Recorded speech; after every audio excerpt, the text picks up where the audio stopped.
FlyEnv includes CLIProxyAPI, a local AI gateway for your coding tools. Open the module, then use the version tab to get the official release. FlyEnv downloads the selected build and keeps it on your machine. The Configuration tab exposes Proxy, Provider, and Management Center settings. Use the Env tab for database, object storage, and other environment values. Before sending traffic through the proxy, replace the example API keys with your own.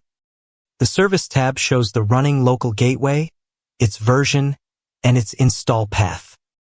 Review configuration and environment values from the same FlyEnv window. Open Management Center to inspect the gateway in your browser.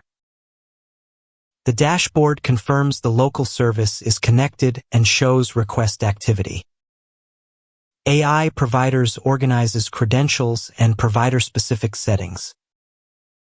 Configure Gemini, OpenAI-compatible APIs, Claude, and more in one console. OAuth login flows are available for Kimi, Codex, Anthropic, Antigravity, and XAI. Add and rotate API keys, set the proxy URL, and choose how the gateway behaves. Management Center also shows its installed UI and CLIProxyAPI versions. Everything stays local and controllable from FlyEnv.